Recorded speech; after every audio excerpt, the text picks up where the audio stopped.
खालती जाते तसतसं तापमान वाढत जाते.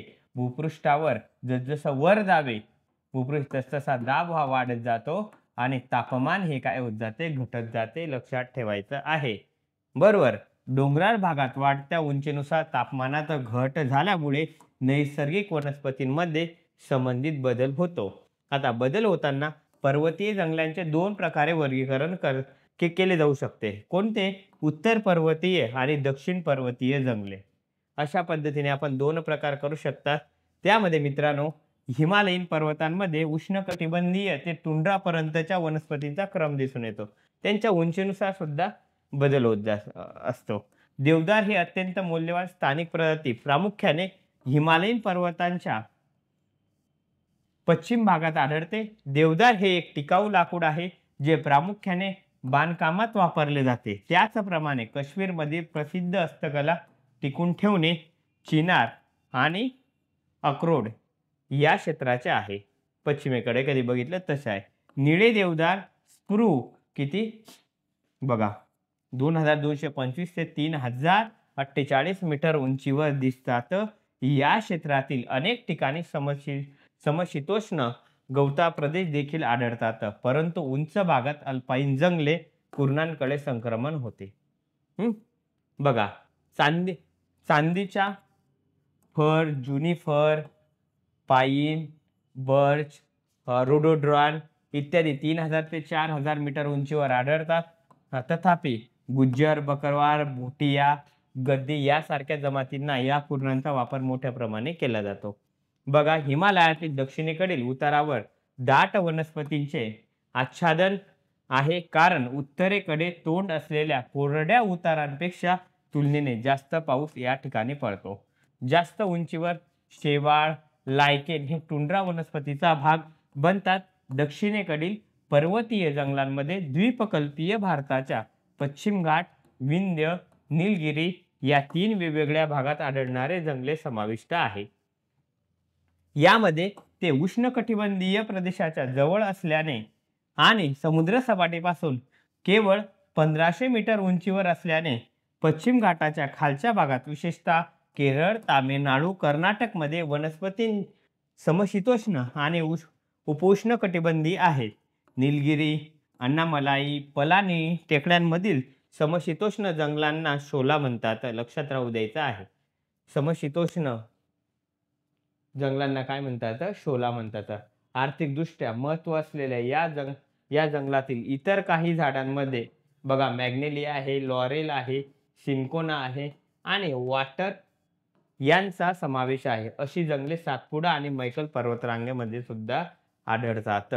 मित्रांनो, मी तुम्हाला यामध्ये काय सांगितलं? माउंटेन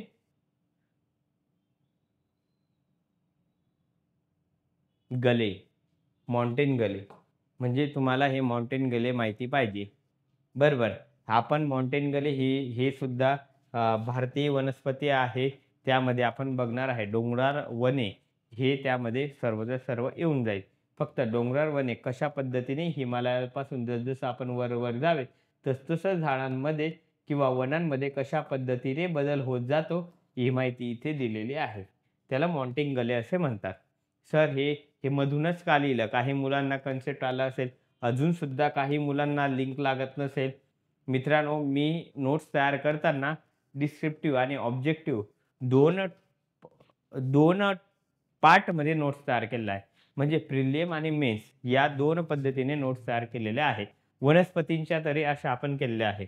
बघा औषधी वनस्पती. भारत प्राचीन काळापासून औषधी वनस्पती आणि मसाल्यांसाठी ओळखला जातो. आयुर्वेदात सुमारे 2000 वनस्पतींचे वर्णन केले आहे. किमान 5000 नियमित वापरत आहे.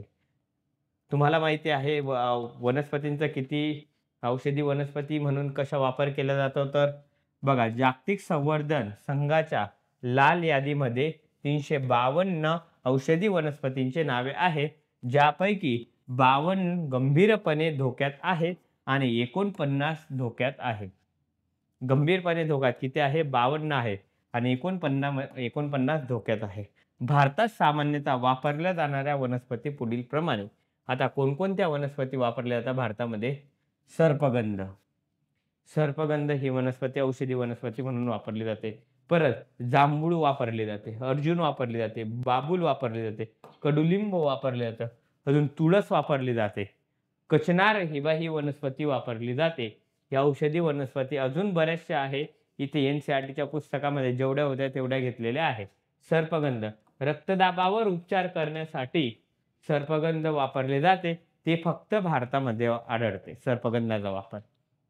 जांभूळ बघा, पिकलेल्या फळांचा रस व्हिनेगार तयार करण्यासाठी वापरला जातो, जो कर्मिनेटिव्ह आणि मूत्रवर्धक असतो आणि त्यात पाचक गुणधर्म असतात. बियाण्यांची पूड मधुमेह नियंत्रित करण्यासाठी वापरली जाते. जांभूळाचा वापर कशा पद्धतीने केला जातो? कशा पद्धतीने? बघा, कर्मिनेटिव्ह आणि मूत्रवर्धक असतो, पाचक गुणधर्म असतात, त्याच्या बियाण्यांची पूड मधुमेह नियंत्रित करण्यासाठी वापरली जाते. अर्जुन हे वृक्ष आहे.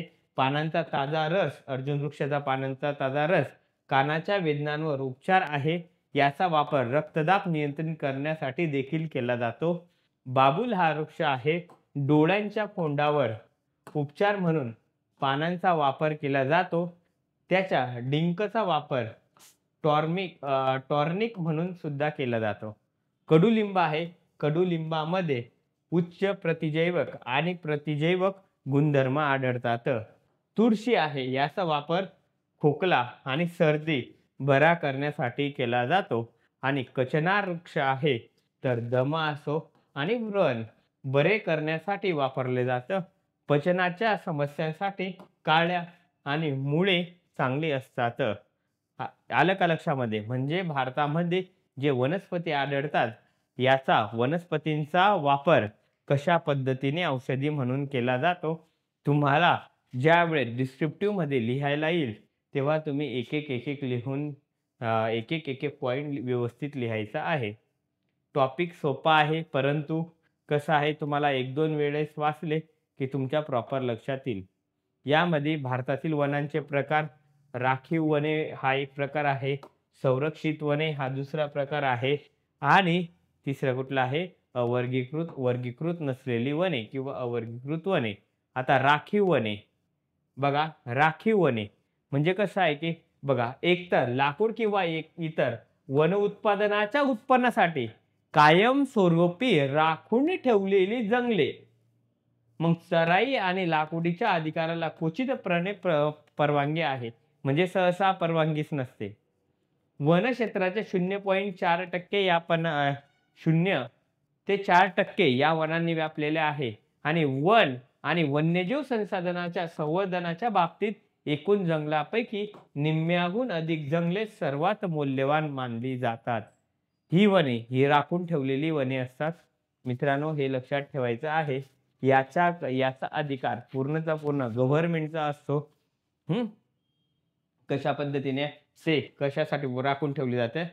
तर वन उत्पादनांसाठी कायमस्वरूपी राखून ठेवली जातात आणि ही जंगले चराईसाठी क्वचितच खुली असतात, नाहीतर नसतात पण. आता संरक्षित जंगलांमध्ये बघा, चराई आणि लागवडीच्या अधिकाराला परवानगी आहे, म्हणजे त्या ठिकाणी चराई करू शकतो, लागवडी करू शकतो. काही किरकोळ निर्बंधाच्या अधीन राहून एकूण वनक्षेत्राच्या 29% क्षेत्र यांनी व्यापलेलं आहे. वन विभागाने जाहीर केल्याप्रमाणे एकूण वनक्षेत्रापैकी जवळजवळ 1/3 संरक्षित वनक्षेत्र आहे. ही वन जमीन पुढील कोणत्याही कमी होण्यापासून संरक्षित आहे. आता अवर्गीकृत नसलेले यात मोठ्या प्रमाणात दुर्गम जंगले किंवा निर्जन बंजर जमीन आहे. एकूण वनक्षेत्राच्या 16% वर्गीकृत जंगले असतात, क्षेत्र व्यापलेले आहे. ज्यात जंगले आणि बंजर जमीन सुद्धा असते आणि खाजगी व्यक्ती आणि समुदायाच्या मालकीची असते. जी खाजगी व्यक्ती आणि समुदायाच्या मालकीची आहे ती वर्गीकृत नसलेली जंगले आहे. मित्रांनो, तुम्हाला राखीव जंगले हे समजलं असेल, जे गव्हर्नमेंटने राखून ठेवलेले आहे, यावर निर्बंध लावलेले असतात.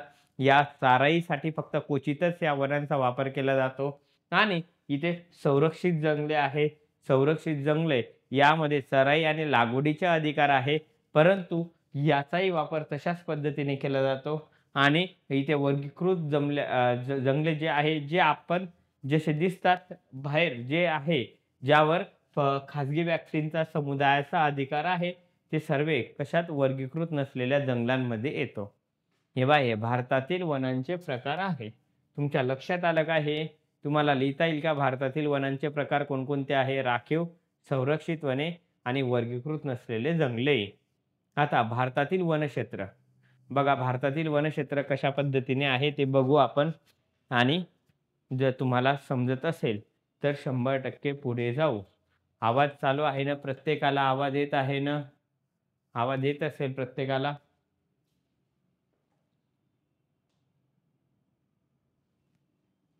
राज्याच्या नोंदीनुसार वनक्षेत्र देशाच्या एकूण क्षेत्रफळापैकी 23.28% आहे. राज्याच्या नोंदीनुसार किती टक्के वनक्षेत्र भारतामध्ये? 23.58% आहे. हे लक्षात घेणे महत्त्वाचे आहे की वनक्षेत्र आणि वास्तविक वनक्षेत्र हे काय आहे? समान नाही. जंगल क्षेत्र हे वृक्षांच्या अस्तित्वाची पर्वा न करता वनजमीन म्हणून अधिसूचित आणि नोंदवलेले क्षेत्र आहे, तर वास्तविक वनक्षेत्र हे छत असलेल्या जंगलांनी व्यापलेले क्षेत्र आहे. बघा, पहिला राज्य महसूल विभागाच्या नोंदीवर आधारित आहे, तर दुसरा हवाई छायाचित्र आणि उपग्रह छायाचित्राच्या आधारावर काय आहे? आधारित आहे. बघा, India state of forest report 2019 नुसार भारतातील वास्तविक वनक्षेत्र किती? 21.67% होती. तर वनक्षेत्र घनदाट आणि खुल्या जंगलांचा वाटा किती होता? ID1 आणि 9.26% इतका होता. राज्यानुसार वनक्षेत्र आणि वनक्षेत्र या दोन्हींमध्ये फरक असतो. लक्षद्वीपचे वनक्षेत्र 0% आहे, तर अंदमान निकोबार बेटाचे वनक्षेत्र किती आहे? 86-87% आहे. 10%पेक्षा कमी वनक्षेत्र असलेले बहुतांश राज्य देशाच्या उत्तर आणि वायव्य भागात आहे, ज्यामध्ये राजस्थान असो, गुजरात असो, पंजाब असो, हरियाणा असो, दिल्ली असो यांचा समावेश होतो. या राज्यांमध्ये 10% पेक्षा कमी आहे. पंजाब आणि हरियाणातील बहुतांश जंगल लागवडीसाठी साफ करण्यात आले आहे आणि तामिळनाडू आणि पश्चिम बंगालमधील वनक्षेत्र 1% पेक्षाही कमी आहे. बघा, लक्षद्वीप द्वीपकल्पीय भारत, तामिळनाडू, दादर नगर हवेली, गोवा वगळता वनक्षेत्र किती? 20 ते 30% आहे. ईशान्येकडील राज्यांमध्ये 30%पेक्षा अधिक जमीन आहे आणि संरक्षित क्षेत्रामध्ये भौगोलिक असा समभार या ठिकाणी आढळतो. वास्तविक वनक्षेत्र खूपच फरक आहे, जो जम्मू काश्मीरमध्ये 9.56% पासून अंदमान निकोबारमध्ये 84% पर्यंत आहे. वास्तविक वनक्षेत्राच्या टक्केवारीच्या आधारे राज्यांचे 4 प्रदेशांमध्ये वर्गीकरण करण्यात आले आहे. अशा पद्धतीने आहे. मित्रांनो, यामध्ये अजून तुम्हाला डिटेलमध्ये सांगायचं म्हटलं, आपला हा भारत आहे.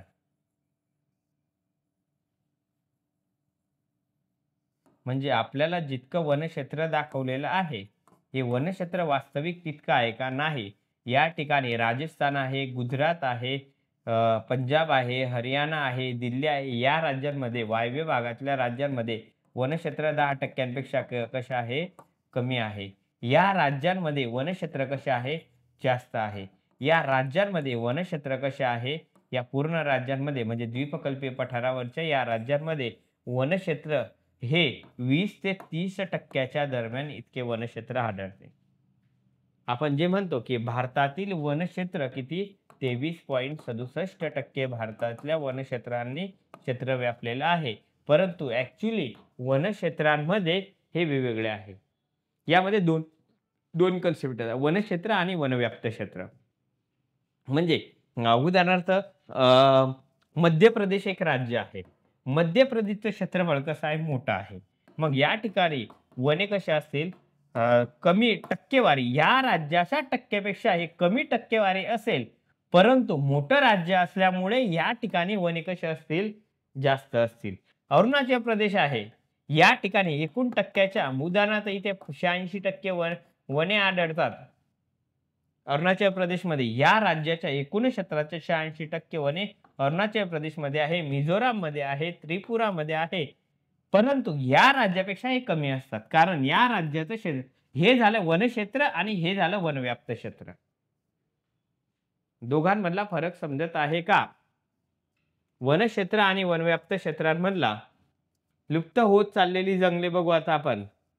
भारतातील जंगलतोडीचे परिणाम तुम्हाला दिसतंय का प्रत्येकाला? लुप्त होत चाललेली जंगले, भारतातील जंगलतोडीचे परिणाम आश्चर्यकारक आहे. देशातील वनक्षेत्र अंदाजे 0 ते किती 7293 चौरस किलोमीटर आहे, जे एकूण भौगोलिक क्षेत्राच्या टक्केवारीपेक्षा कशा आहे? कमी आहे. बघा, घनदाट जंगल भारतामध्ये किती आढळते? फक्त 7.76% इतके आहे. खारफुटीचे जंगल फक्त किती आढळते? 0.15%. स्टेट फॉरेस्ट रिपोर्ट नुसार 1999 1997 पासून जंगल वनक्षेत्रात 10,098 चौरस किलोमीटरने वाढ झाली आहे. म्हणजे 97-98 पासून कधी बघितलं, पहिले कमी होतं, आता वाढ झालेली आहे. तुम्ही मागच्या 2019च्या आकडेवारी बघितली, 2021ची आकडेवारी बघितली, म्हणजे 21% 23.67% गेलेलं आहे. म्हणजे वनक्षेत्रांमध्ये वाढ झाली आहे, कारण गव्हर्नमेंट तशा पद्धतीने योजना राबवत असते. इथे बघा, तथापि वनक्षेत्रातील ही स्पष्ट वाढ विविध संस्थांच्या वाढीमुळे झाली आहे. वनस्थिती अहवालात नैसर्गिक जंगले आणि वृक्षारोपण यात फरक केलेला नाही. हे अहवाल पूर्ण करण्यात अपयशी ठरतात. धोक्यात असलेल्या प्रजातींची यादी बघा, कोणकोणती धोक्यात असलेल्या प्रजातींची यादी? चित्ता आहे, गुलाबी डोक्याचे बदक आहे, पर्वतीय बटर आहे, वनबिंदू घुबड आहे, मधूचा चिन्ह आहे म्हणजे जंगली मोहावा आहे, अजून हुबार्डियाचा न्यूरॉन आहे. ही गवताची प्रजाती आहे. कारण का मित्रांनो, आपण जंगल तोड करत आहोत. लुप्त होत चाललेली वनस्पती हळूहळू लुप्त होत चाललेले वनक्षेत्र कमी आहे. जितकं वन धोरणानुसार आपण ठरवलेलं आहे 33% पेक्षा जास्त पाहिजे, त्यापेक्षाही कमी आहे. आणि इतर राज्यांमध्ये तर बरेचसे कमी तुम्हाला वनक्षेत्र आढळेल. त्यामुळे जे प्राणी आहे ते पण धोकाग्रस्त झालेले आहे. आता वनसंवर्धन, भारत सरकारने राष्ट्रव्यापी वनसंवर्धन धोरण प्रस्तावित केले. 1952 मध्ये वन धोरणाचा स्वीकार करण्यात आला होता आणि 1988 मध्ये आणखी त्यामध्ये सुधारणा करण्यात आली होती. बघा, नवीन वन धोरणानुसार एकीकडे वन राखीव क्षेत्राचे संवर्धन आणि विस्तार करण्यासाठी, दुसरीकडे स्थानिक लोकांच्या गरजा पूर्ण करण्यासाठी सरकार शाश्वत वन व्यवस्थापनावर भर देईल. मित्रांनो, इथे हे लक्षात ठेवायचं आहे. वन संवर्धन आपण चालू केलेलं आहे, कारण का वनांमध्ये वाढ करण्यासाठी 1952 मध्ये सुरुवात करण्यात आलं होतं आणि 1988 मध्ये त्यामध्ये काय करण्यात आलं? सुधारणा करण्यात आली. मग जे वन धोरणाचा उद्देश आहे तो कशा पद्धतीने आहे, म्हणजे वन धोरण कशा पद्धतीने पाहिजे ते बघू आता. 33% भौगोलिक क्षेत्र वनक्षेत्राखाली असलं पाहिजे. मग हे देशाच्या 33% पाहिजे किंवा आपण राज्याच्या 33% ते पाहिजे. म्हणजे उदाहरणार्थ भारताचं क्षेत्रफळ 32,87,263 चौरस किलोमीटर आहे. यापैकी किती लाख पाहिजे?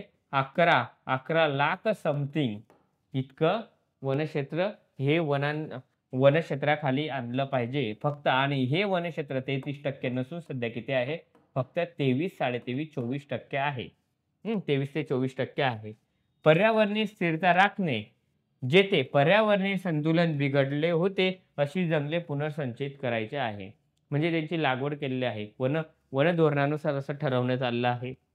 देशाचा नैसर्गिक वारसा, त्यांची जैविक विविधता आणि आनुवंशिक संच यांचे संवर्धन करणे. मातीची धूप, वाळवंटी, जमिनीचा विस्तार आणि पूर आणि दुष्काळ कमी करणे तपासते. बघा, वन लागवड केल्यामुळे काय काय थांबते? मातीची धूप थांबते, वाळवंटीकरणाचा विस्तार थांबतो, पूर जास्त येत नाही, दुष्काळ कमी करते. हे वन लागवडीचे फायदे आहे. म्हणून मित्रांनो, झाडे लावा, झाडे जगवा ही एक मोहीम राबवली होती किंवा प्रत्येक घरात मुलगा झाला की एक झाड लावायचं असं सुद्धा गव्हर्नमेंटने सांगितलं होतं. मागच्या 2016-17ला आपण महाराष्ट्राच्या वन धोरणा महाराष्ट्राच्या वनांमध्ये आपण शिकणार आहोत ते. त्यामध्ये 2 कोटी आपण झाडे लावण्याचं टार्गेट ठेवलं होतं. बऱ्यापैकी गव्हर्नमेंटने ते पूर्ण केलं होतं. सामाजिक वनीकरणाद्वारे वनांचे आच्छादन वाढवणे म्हणजे सामाजिक वनीकरण म्हणजे यावर पथनाट्य घ्यायचे आहे, टीव्हीवर दाखवायचं आहे, बातम्या दाखवायच्या आहे, मूव्हीमध्ये दाखवायचं आहे, वनांचे महत्त्व सांगायचे आहे आणि लोकांना एकत्र करून त्यांच्यामध्ये समुपदेशन करून लोकांना झाडं लावण्यासाठी प्रवृत्त करायचं आहे. सामाजिक वनीकरण कार्यक्रम राबवायचा आहे आणि वनांचे आच्छादन वाढवायचे आहे. खराब झालेल्या जमिनीवर काय करायचं आहे? वनीकरण करायचे आहे. म्हणजे आता बरेचसे गव्हर्नमेंटचा एक प्रोजेक्टच आहे. रस्त्याच्या दुतर्फा गव्हर्नमेंट काय करतात? झाडे लावतात. त्यामुळे वनांचं प्रमाण सुद्धा वाढत आहे. अजून नदीच्या दुतर्फा झाडे लावले जातात. त्यामुळे वनांचं प्रमाण सुद्धा वाढत आहे. अजून तुम्ही शहरात राहत असेल सोसायटीमध्ये तर सोसायटीमध्ये सुद्धा झाडे लावले जातात. शहरामध्ये जिथे-जिथे जागा असेल, जिथे-जिथे रस्ते जात असेल तिथे तुम्हाला झाडं दिसतील. जिथे खाली जागा असतील तिथे गव्हर्नमेंट तिथे झाडे लावण्याचं काम करते. बघा, जंगलांवर अवलंबून असलेले ग्रामीण लोकसंख्येला लाकूड, इंधन, चारा आणि अन्न उपलब्ध करून देण्यासाठी वनांची उपलब्धता काय करायची? वाढवायचं आहे आणि लाकडाला पर्याय शोधायचा आहे. मग पर्यायाला काय करायचं आहे? त्याला प्रोत्साहन सुद्धा द्यायचं आहे. म्हणजे तुम्ही चुलीवर स्वयंपाक न करता गॅसवर करा. मग गॅसवर करा याचा अर्थ गॅसचे भाव कमी झाले पाहिजे. लोकांपर्यंत गॅस हा पोहोचला पाहिजे. मग ग्रामीण भागातले लोक चुलीवर करतील का? नाही. म्हणजे प्रमाण कमी होईल ते गॅसवर करतील. चुलीवर कधी करत असतील तर काय होईल? मग परत तेच मग जंगलतोड होईल. असं आहे. म्हणजे त्याला पर्याय शोधायचा आहे. झाडे लावण्यास प्रोत्साहन देण्यासाठी झाडे तोडणे थांबवण्यासाठी अशा प्रकारचे सध्याच्या जंगलांवरील दबाव कमी करण्यासाठी महिलांचा समावेश असलेली एक मोठी चळवळ निर्माण करणे. झाडे तोडायचे नाही. झाडे तोडण्यासाठी अजून तुम्हाला गव्हर्नमेंटनं अजून कायदे केलेले आहे. म्हणजे तुम्ही झाड कधी विना परवानगी कधी तोडलं तर ते झाड जितक्या वयाचं असेल म्हणजे या झाडाचं वय 50 वर्ष आहे. मग 50 तुम्ही झाडे लावाल किंवा हे 50,000 रुपये दंड भराल. आणि दंड नाही, झाडे पण नाही तर तुम्ही 2 ते 3 वर्षाची तुम्हाला सजा होईल. अशा पद्धतीने गव्हर्नमेंटचे रूल आहे. आलं का? वन धोरणांमध्ये काय काय सांगितलं मी तुमच्या लक्षात आलं का? व वन धोरणाचा उद्देश काय आहे? 33% भौगोलिक वनक्षेत्राखाली आणायचे आहे. पर्यावरणीय स्थिरता राखणे, पर्यावरणीय संतुलन बिघडले आहे. या ठिकाणी जंगलांची लागवड करायची आहे. नैसर्गिक वारसा, नैसर्गिक विविधता, जैविक विविधता, अनुवांशिक संच यांचे संवर्धन करायचे आहे. जमिनीची धूप थांबवणे, वाळवंटी जमिनीचा विस्तार करणे, पूर, दुष्काळ कमी करण्यासाठी वनांचं लागवड करायची आहे. सामाजिक वनीकरणाद्वारे आच्छादन वाढवायचं आहे. जमिनीचे वनीकरण करायचे आहे. जंगलांवर अवलंबून असलेल्या लोकसंख्येला त्यासाठी पर्याय शोधायचा आहे. झाडे तोडण्यासाठी थांबवण्यासाठी चळवळ उभारायची आहे. महिलांना सहभाग करून घ्यायचा आहे. अशा पद्धतीने भारताचे वन धोरणाचे काय आहे? उद्देश आहे. हे 100% लक्षात ठेवा. पेपरमध्ये व्यवस्थित तुम्हाला लिहिता आले पाहिजे. वनसंवर्धन धोरणाच्या आधारे खालील पावले उचलण्यात आलेली आहे. आता पावले काय काय उचलण्यात आले? सामाजिक वनीकरण, कृषी वनीकरण, वन्यजीव संरक्षण आणि राखीव क्षेत्र अशा पद्धतीने पावले उचललेले आहे. वनसंवर्धन धोरणाच्या आधारे खालील पावले उचललेले आहे. काय?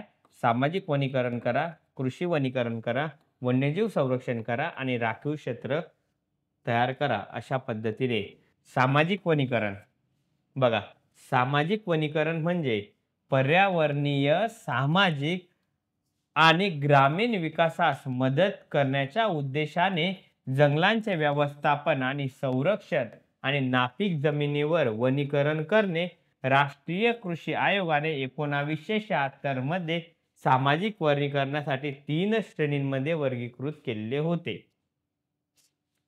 काय करायचं आहे? पर्यावरणीय, सामाजिक, ग्रामीण विकासात मदत करण्याच्या उद्देशाने जंगलांचे व्यवस्थापन आणि संरक्षण आणि नापीक जमिनीवर वनीकरण करणे कृषी आयोगाने काय केलं होतं? राष्ट्रीय कृषी आयोगाने सामाजिक वनीकरणाचे 3 प्रकारे वर्गीकरण केले होते. मग ते शहरी वर्गीकरण आहे, वनीकरण आहे, ग्रामीण वनीकरण आहे आणि कृषी वनीकरण आहे. यामध्ये शहरी वनीकरणामध्ये बघा, शहरी वनीकरण हे हरित पट्टे, उद्याने, रस्त्यालगतचे मार्ग, मी तुम्हाला सांगितलं कुठे कुठे लावायचे, औद्योगिक पट्टे, व्यावसायिक हरित पट्ट्या यासारख्या शहरी केंद्रांमधील आणि आसपासच्या सार्वजनिक आणि खाजगी मालकीच्या जमिनीवर झाडे लावणे आणि त्या व्यवस्थापनाशी संबंधित आहे. असं सामाजिक शहरी वनीकरण करायचं आहे. ग्रामीण भागात पण तशाच पद्धतीने करायचं आहे. ग्रामीण वनीकरणामध्ये कृषी वनीकरण, सामुदायिक वनीकरणाला प्रोत्साहन देण्यावर काय करायचं आहे? भर दिला जातो. कृषी वनीकरण म्हणजे कचऱ्याच्या पट्ट्यांसह एकच जमीन, झाडे आणि कृषी पिके वाढवणे.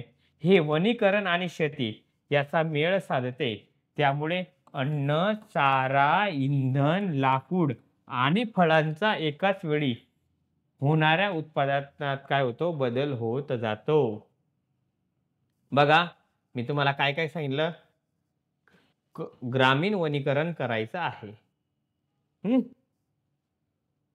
बघा, सामुदायिक वनीकरणामध्ये सार्वजनिक आणि सामुदायिक जमिनीवर, जसे की गावातील कुरण, मंदिराची जमीन, गावातील कुरणे असो, मंदिराची जमीन असो, रस्त्याचे कडे असो, कालव्याचा किनारा असो, रेल्वे मार्गाचे पट्टे असो, शाळा असो, या ठिकाणी काय करायचे? झाडे लावायचे.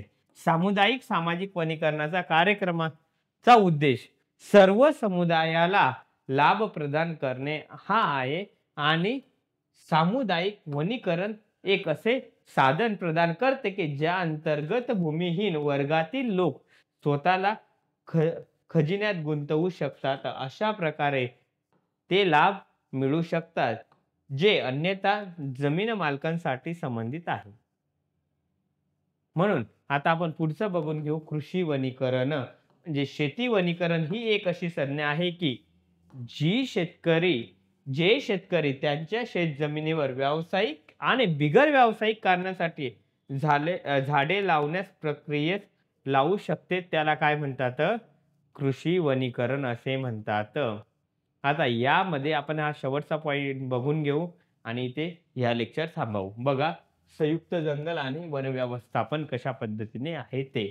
भारतात संयुक्त वन व्यवस्थापन JFM कार्यक्रम खराब झालेल्या जंगलांच्या व्यवस्थापनामध्ये आणि पुनर्संचयनात स्थानिक समुदायांना सामील करण्यासाठी एक चांगले उदाहरण आहे. ओडिशा राज्याने संयुक्त वन व्यवस्थापनासाठी पहिला ठराव मंजूर केला होता. तेव्हा 1988 पासून कार्यक्रम औपचारिकपणे अस्तित्वात आहे. JFM स्थानिक ग्रामीण संस्थांच्या निर्मितीवर अवलंबून आहे, ज्या मुख्यतः वन विभागांद्वारे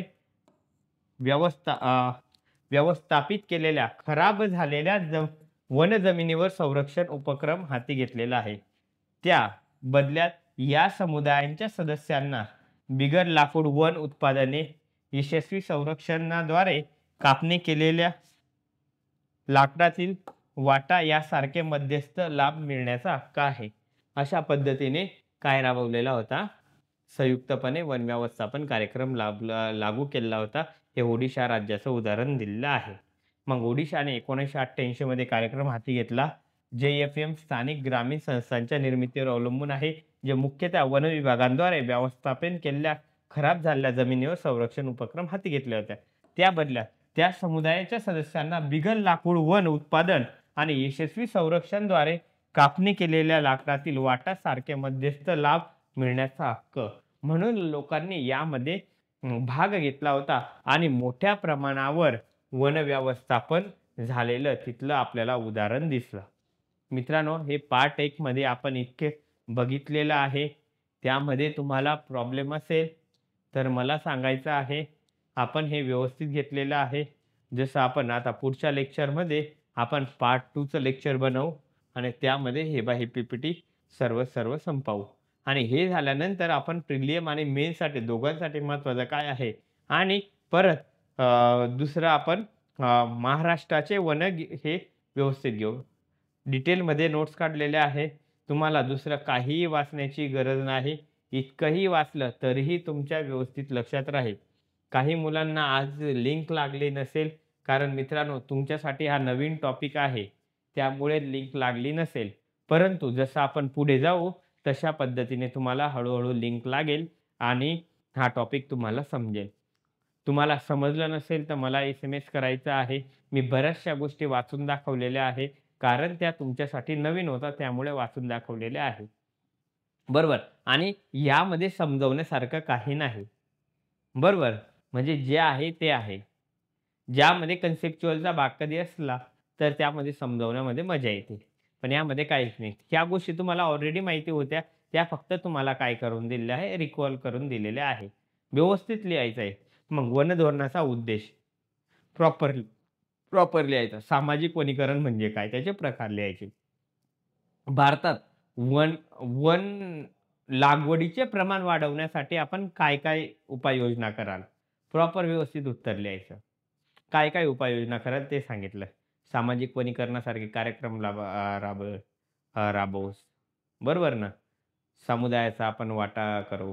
रस्ते ते तुम्हाला शहरी, ग्रामीण बरोबर ना? कायदे कठोर करू.